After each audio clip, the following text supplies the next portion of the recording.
نحمده ونصلي ونسلم على رسوله الكريم اما بعد قال النبي صلی اللہ تعالی علیہ وسلم المسلم من سلم المسلمون من لسانه ويده او كما قال علیہ الصلاۃ والسلام صدق اللہ العظیم وصدق رسوله النبی الکریم ونحن على ذلك لمن الشاہدین والشاکرین والحمد للہ رب العالمین۔ اللہ رب العزت کا لاکھ لاکھ شکر ہے کہ اللہ رب العزت نے ہمیں خانقاہ حنفیہ مرکز اہل سنت والجماعت کے اندر جمع ہونے کی توفیق عطا فرمائی۔ مجھ سے قبل استاذ محترم مولانا محمد اصغر صاحب نے تفصیل کے ساتھ بیان فرما دیا۔ صرف ایک دو باتیں عرض کر کے اپنی بات کو ختم کروں گا۔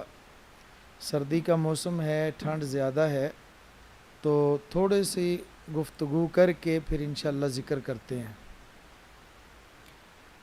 اللہ کے نبی صلی اللہ تعالیٰ علیہ وسلم نے ارشاد فرمایا کہ مسلمان وہ ہے جس کے ہاتھ اور زبان سے دوسرے مسلمان محفوظ ہو جائیں۔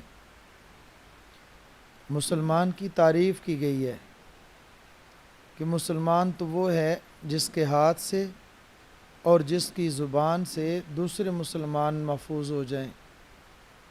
آپ حضرات نے دیکھا ہے کہ مسلمان کے ہاتھ سے کوئی انسان اپنے ہاتھ سے تو دوسرے انسان کو تکلیف دیتا ہے، یہ تو سمجھ آتی ہے، اس کو مکہ مارا، اس کو تھپڑ مارا، یا اس نے اس کے نقصان کے لیے کوئی قلم کے ساتھ لکھ دیا، یہ بھی اس نے زیادتی کی ہے۔ لیکن زبان کے ساتھ وہ کون سی تکلیف ہو سکتی ہے؟ زبان کے ساتھ بعض اوقات ہاتھ سے بھی زیادہ بڑی تکلیف ہوتی ہے۔ ہاتھ کی تکلیف ختم ہو جاتی ہے۔ مفہوم یہ ہے کہ حضرت علی رضی اللہ تعالیٰ عنہ کا ایک قول ہے، فرمایا کہ ہاتھ کا لگا ہوا زخم، تلوار کا لگا ہوا زخم ٹھیک ہو جاتا ہے، لیکن زبان کا لگا ہوا زخم ٹھیک نہیں ہوتا۔ اس لیے کہ ہاتھ کا زخم، ہاتھ کے ساتھ تلوار، تیر، نیزہ، ہاتھ سے اور تلوار سے جو زخم لگتا ہے وہ جسم کے ظاہر پر لگتا ہے۔ زبان کا زخم اگرچہ ظاہر پر نہیں لگتا، دل پر لگتا ہے۔ پھٹا ہوا جسم، ٹوٹا ہوا جسم یہ تو ٹھیک ہو سکتا ہے، لیکن ٹوٹا ہوا دل دوبارہ نہیں جڑتا۔ اور زبان سے بعض اوقات انسان کو دوسرے انسان سے زیادہ تکلیف پہنچتی ہے۔ اللہ کے نبی صلی اللہ تعالیٰ علیہ وسلم کا ارشاد ہے، اللہ کے نبی صلی اللہ تعالیٰ علیہ وسلم نے صحابہ سے پوچھا، اے میرے صحابہ بتاؤ مفلس کون ہے؟ مفلس کون ہے؟ اگر آج کی زبان میں یہ کہا جائے تو ڈیفالٹر کون ہے؟ نادہندہ کون ہے؟ وہ کون ہے جس نے غریب ہے، مسکین ہے؟ صحابہ نے عرض کہ یا رسول اللہ، جس کے پاس دینار نہیں ہے، جس کے پاس درہم نہیں ہے، رہنے کو گھر نہیں ہے۔ مفہوم عرض کر رہا ہوں۔ اللہ کے نبی صلی اللہ تعالیٰ علیہ وسلم نے فرمایا، کیا میں تمہیں نہ بتاؤں کہ مسکین کون ہے؟ صحابہ نے عرض کہ یا رسول اللہ آپ ضرور بتائیں، آپ فرمائیں۔ سمجھانے کے لیے عرض کرتا ہوں، جس طرح جنت کے اندر پھل ملیں گے، اس کے بارے میں کیا ہے؟ وَأُتُوبِهِ مُتَشَابِهَا، دنیا کے اندر جو پھل ہیں یہ اس کے مشابہ ہیں، اصل نہیں ہے۔ تو یہ پھل تھوڑے سے سمجھانے کے لیے ہے۔ اصل تو اللہ پاک وہاں پر عطا فرمائے گا جیسے عطا فرمائے گا، اس کی یہ مثال ہے سمجھانے کے لیے۔ اسی طرح قیامت کا دن ہوگا، حشر کا میدان ہوگا اور عدالت لگے گی۔ اللہ رب العزت کی عدالت ہوگی۔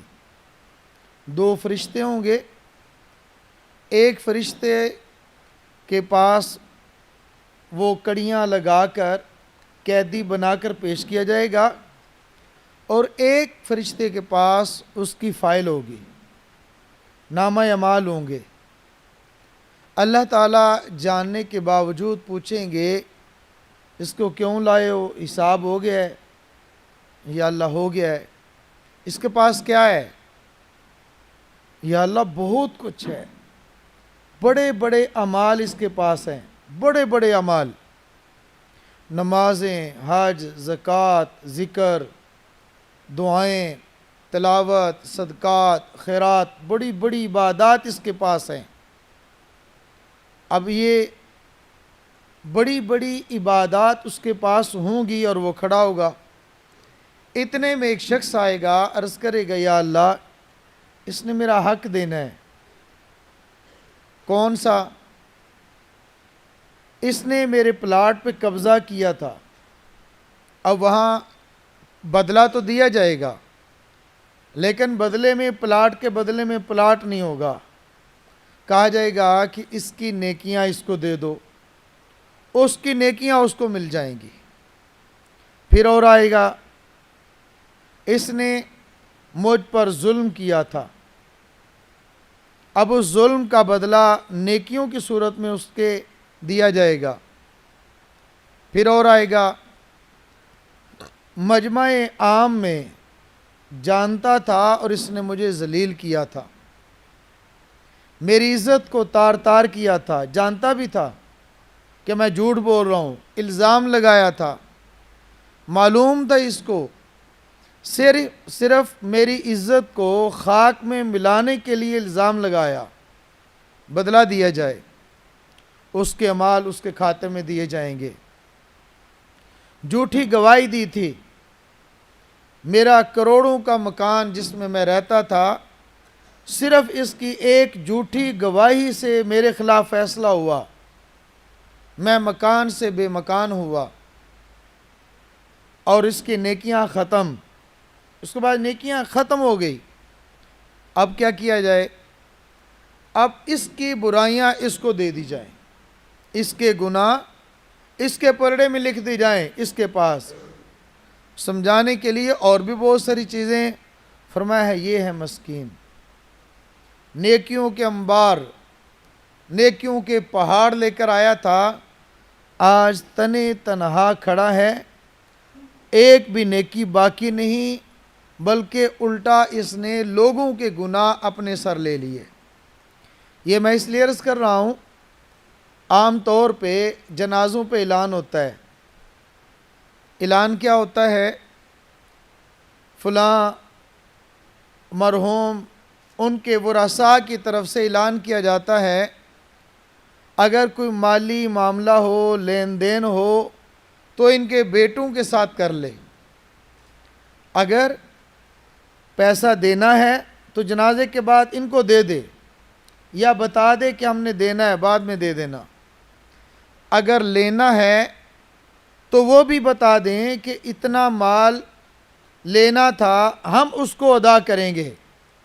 یاد رکھنا، بعض قرضے ایسے ہیں جو اولاد، بیوی، بچے، بھائی وہ بھی نہیں ادا کر سکتے، بعض قرض ایسے ہیں جو قرض یہ خود تو چلا گیا، جانے والا چلا گیا اپنے ذمہ قرض لے کر، اور اس کا چھوڑا ہوا قرض اس کی اولاد مال تو دے دے گی اس کی طرف سے، مکان تو دے دے گی اس کی طرف سے، لیکن کیا ہوا ظلم کا بدلہ اس کی اولاد نہیں دے گی، اسی کو خود کل قیامت کے دن دینا پڑے گا۔